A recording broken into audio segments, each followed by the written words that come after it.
बऱ्याच वेळा काय होतं, पोहे बनवले ना, की त्याचा अगदी लगदा असा तयार होतो. मोकळे सुटसुटीत असे पोहे तयार होत नाही.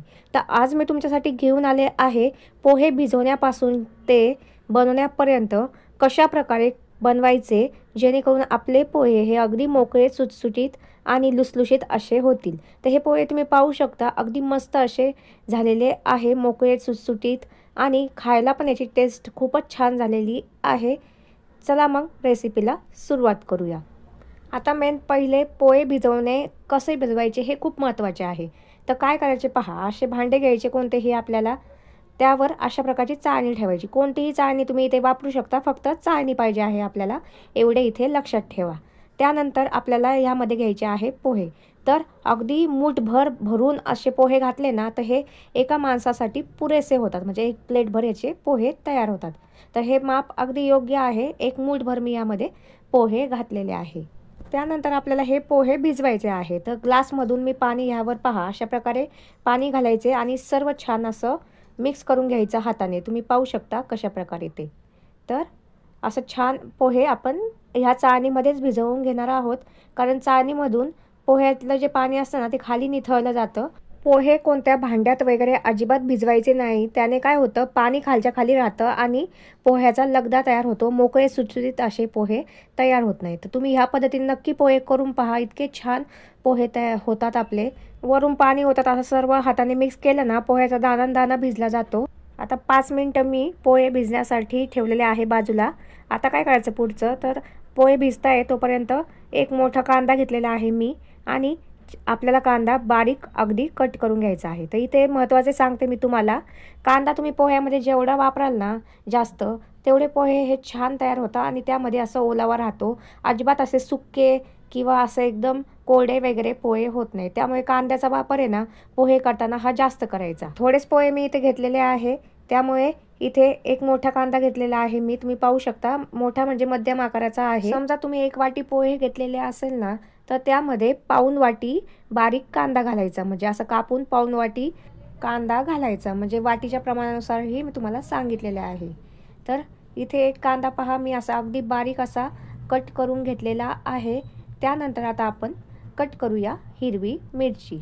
इथे पहा, आता हिरवी मिरची पण कशी कट करायची, तर असा पोटात छेद करायचा आणि 2 तुकडे करायचं. काही काही काय करतात, अगदी बारीक अशी हिरवी मिरची कापून घेतात आणि पोहे खाताना इतका त्रास होतो ना ते काढायला, बारीक बारीक हिरवी मिरची, किंवा कधी कधी चावली देखील जाते, त्यामुळे तिखट देखील लागते. त्यामुळे अशा प्रकारे जर तुम्ही मिरची जर कट करून घेतली ना, तर काढायला अजिबात त्रास होत नाही पोह्यामधून आणि पोह्यालाही छान टेस्ट येते. असं काही नाही की ते अशा कापल्यामुळे तिखट होत नाही असं काही वगैरे.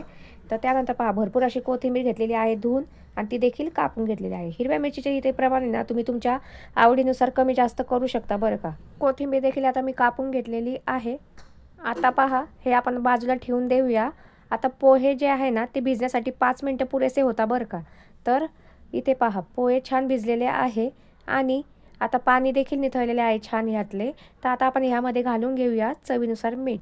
पोहे भिजल्यानंतर ह्यामध्ये मीठ असं घालून घेतलं ना, तर आपल्याला अंदाज येतो की किती मीठ आपल्याला ह्यामध्ये घालायचं आहे, म्हणजे आपल्याकडून कमी जास्त मीठ होत नाही. मीठ घातल्यानंतर छान सर्व पोह्यामध्ये मिक्स करून घ्यायचं. पाहू शकता, अगदी मोकळे सुटसुटीत आपले इथे पोहे झालेले आहे. अजिबात पोह्याचा लगदा बिगदा झालेला नाही आहे. लगेच आता पोहे बनवायला घेऊया आपण. कढई ठेवलेली आहे गरम करण्यासाठी. तर गॅस बारीक करूया आता आपण. गरम झालेली आहे कढई. त्यानंतर ह्यामध्ये घालायचं 1 ते 1.5 चमचा तेल.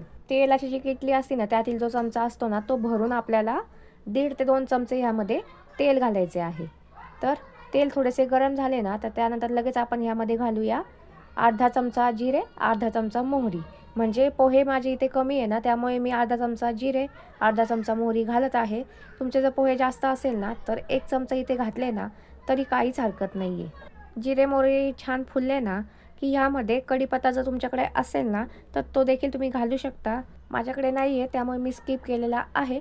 आता आपण ह्यामध्ये घालूया आवडीनुसार आपण जी कट करून हिरवी मिरची घेतली होती ना, ती घालायची आहे. 2 मिनटं छान परतून घ्यायची हिरवी मिरची यामध्ये, जेणेकरून हिरव्या मिरचीचा जो तिखटपणा आहे ना, तो तेलामध्ये छान उतरेल.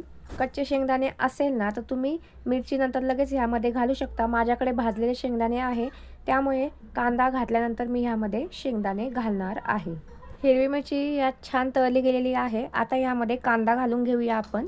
कांदा हा लवकर भाजावा त्यासाठी यामध्ये घालायचं अगदी चिमूटभर मीठ।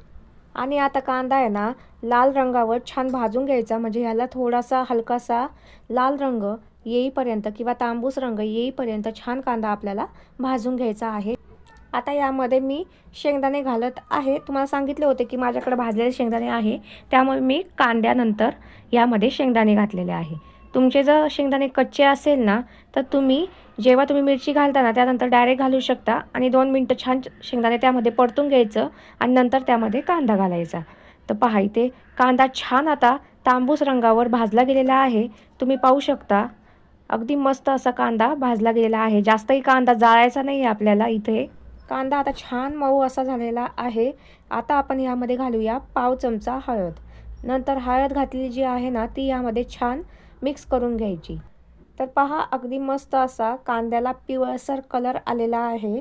त्यानंतर आता आपण यामध्ये घालून घेऊया लगेच पोहे। पोहे घातल्यानंतर लगेच भरपूर अशी कोथिंबीर यामध्ये घालून घ्यायची आहे। पाव चमचा इथे मी साखर घालत आहे। तुम्हाला जर साखर आवडत नसेल तर तुम्ही स्किप देखील करू शकता, पण साखरे घातल्यामुळे काय होतं याला खूप छान टेस्ट येते पोहे खाताना। त्यामुळे तुम्हाला जर जास्त आवडत नसेल ना तर अगदी कमी अशी यामध्ये तुम्ही साखर घालू शकता किंवा स्किप केली तरी चालेल, काहीच हरकत नाही आहे। त्यानंतर पहा छान प्रकारे घातलेले सर्व जिन्नस आहे ना ह्यामध्ये मिक्स करून घ्यायचं। तुम्ही पाहू शकता अगदी मोकळे सुटसुटीत पोहे झालेले तुम्हाला दिसत असेल आणि खरंच खूप छान पोहे होतात। अशा पद्धतीने जर तुम्ही करून पाहिलं ना इतके मस्त पोहे होतात ना। तर मस्त छान 5 मिनिटं मंद गॅसवर छान पोहे हलवून घ्यायचे, जेणेकरून हे पूर्ण गरम होतील, कडक होतील आणि खाण्यासही वापरते पोहे ना इतके छान लागतात ना। लगेच सर्व करायचे एका डिशमध्ये काढून। तर पहा इथे पोहे झालेले आहे आता आपले। आता आपण गॅस बंद करूया आणि एका प्लेटमध्ये हे पोहे काढून घेऊया। आणि पोह्याच्या टेक्स्चरवरूनच तुम्हाला दिसत असेल की पोह्यामध्ये एक ओलावा आहे, अजिबात कोरडे किंवा असे सुके पोहे अजिबात झालेले नाही आहे। तर एका प्लेटमध्ये मी पोहे काढून घेते।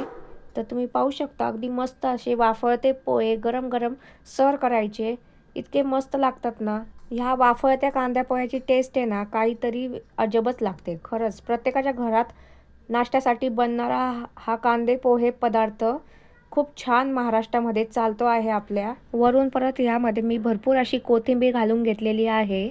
आणि आणखी यावर काय राहिलंय सांगा बरं? तर हो, लिंबू। कांदे पोहे हे लिंबाशिवाय अधुरेच आहे की नाही? कांदे पोह्यावर लिंबू पिळून खाल्लं की इतकी मस्त लागतात ना पोहे, त्याशिवाय कांद्या पोह्याला मजाच नाही लिंबूशिवाय। तर या मग कांदा पोहे खायला। आणि रेसिपी आवडल्यास चॅनलला लाईक शेअर सबस्क्राईब नक्कीच करा। आणि परत भेटूयात आपण पुढच्या व्हिडिओमध्ये। तोपर्यंत जय महाराष्ट्र। धन्यवाद व्हिडिओ पाहिल्याबद्दल।